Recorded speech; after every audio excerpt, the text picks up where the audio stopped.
Coucou à tous, sauf à ceux qui mangent les fruits dans les supermarchés et qui recrachent le reste de leurs fruits, les noyaux sur le reste des fruits. Nous nous retrouvons aujourd'hui dans l'épisode numéro 12 de Fashion Poetry et aujourd'hui nous allons parler de l'exposition qui a lieu maintenant à la médiathèque française dans le 12e arrondissement de Paris sur James Cameron.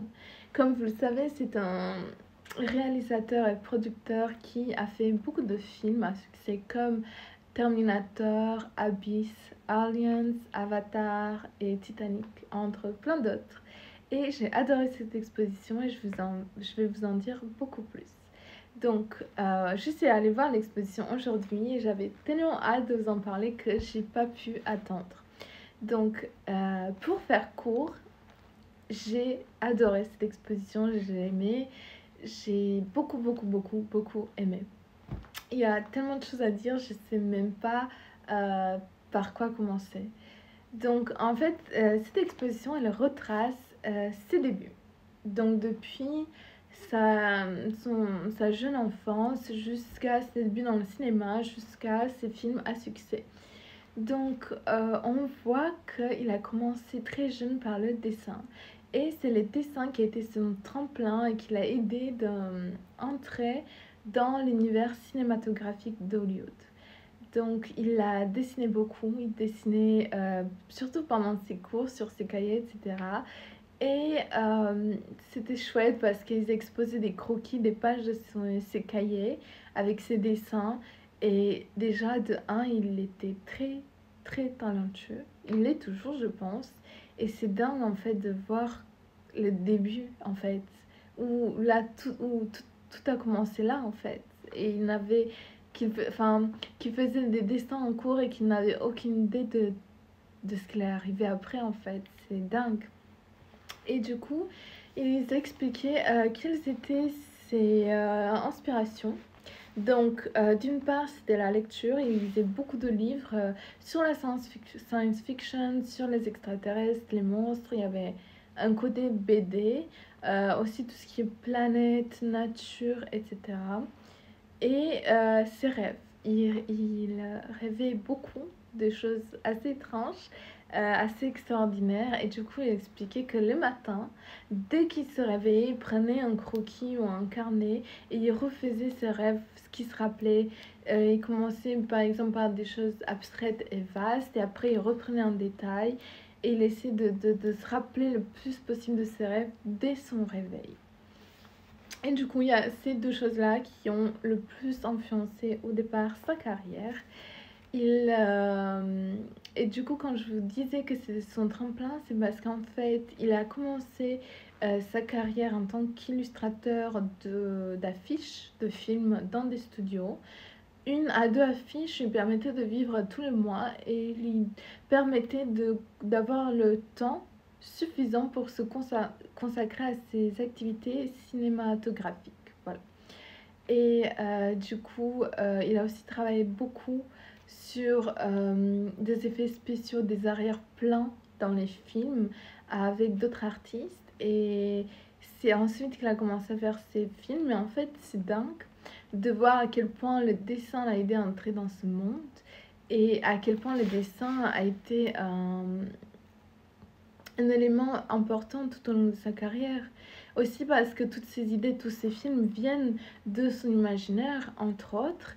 Et en fait, il a réussi, qui est une chose très dure pour les artistes, de transposer et donner une réalité à ces choses qu'il a dans l'imagination. Et ça, c'est très dur. Je sais pas si vous vous rendez compte, mais les dessins, c'est ce qui l'a aidé d'avoir ses propres idées et de les exprimer et de pouvoir les exprimer et les montrer et nous les montrer et les montrer. Et du coup, c'est vrai que ça a été un élément majeur, le dessin pour lui avant de commencer à faire ses films. C'est ce qui l'a aidé aussi parce qu'après, il faisait ça sur les tournages, puis après, il a rencontré des producteurs, etc. Et ça lui a permis d'avoir ces opportunités de filmer ses propres films. Mais les chemins est dingue. Et il y a encore trois choses à dire. C'est que, première chose, c'est que, donc, concernant le film Avatar, moi j'ai adoré, j'adore ce film, que ce soit tout, tout, je trouve que c'est un chef-d'œuvre. Et en fait, il y avait une partie de l'exposition qui était sur Avatar. Du coup, il y avait des bustes des personnages, il y avait des croquis. Et en fait, c'était dingue de voir, même si on se dit que c'est un travail de fond, de voir matérialiser tout le travail qu'ils ont dû faire. Enfin, une partie du travail, parce qu'ils n'ont pas tout exposé, mais une partie du travail qu'ils ont dû faire pendant des années pour un film de 2 heures, c'est incroyable. Et on se rend même pas compte. Donc, ils ont dû tout imaginer, les personnages, chaque feuille, chaque couleur, chaque truc. Pour les personnages, tout, des caractéristiques physiques aux caractéristiques mentales, au caractère aussi, à la stature, à comment ils mangent, comment ils respirent, ses yeux, comment, quand ils bougent leur corps, tout bouge en harmonie, comment ils courent. Il y a des sketchs et des croquis sur tout ça. Et par exemple, il y avait des listes de leurs caractéristiques physiques qui étaient détaillées, leur menton, leurs yeux, leur mâchoire. C'est dingue, le détail. Parce que James Cameron, c'est quelqu'un qui travaille dans le détail.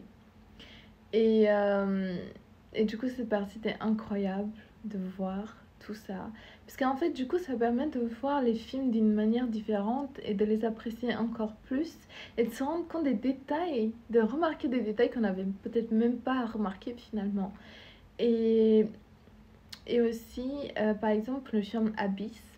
Ce que j'aime chez James Cameron, c'est que c'est quelqu'un qui va entremêler deux choses qui sont paradoxales, la réalité et son imaginaire. C'est-à-dire que donc il va utiliser son imaginaire, ses rêves pour créer des choses, mais il va toujours s'inspirer des faits réels, c'est-à-dire des paysages réels, des expériences réelles, de la mécanique, de la robotique, de la science, des mathématiques, de tout ça pour créer ces choses comme si jamais elles existeraient, ça serait possible parce que elles s'appliquent à certaines lois, à certaines règles, etc.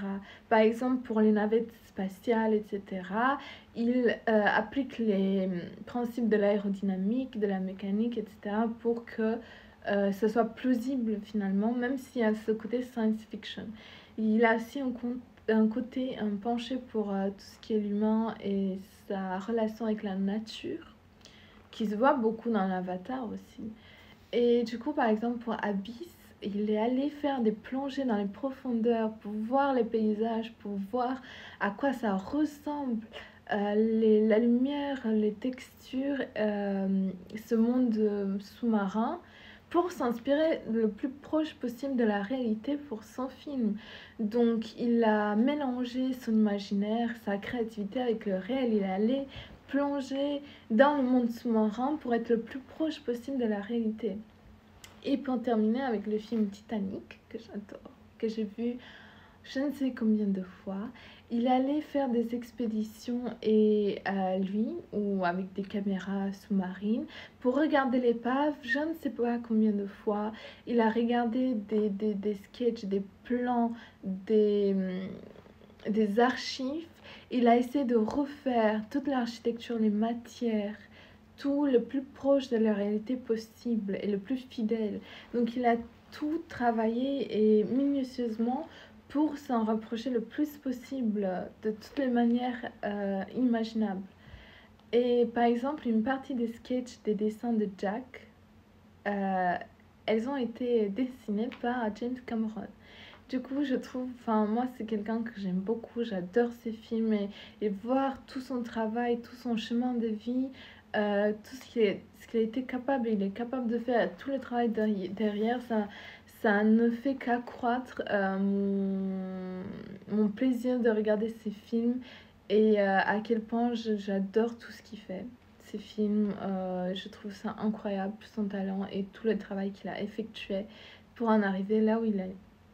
Et je vous conseille d'aller voir cette exposition. Je pense sincèrement que vous allez l'adorer si vous adorez ces films et que vous ne reverrez jamais ces films de la même manière qu'avant de voir cette exposition. En tout cas, nous nous retrouvons pour l'épisode numéro 13 de Fashion Poetry.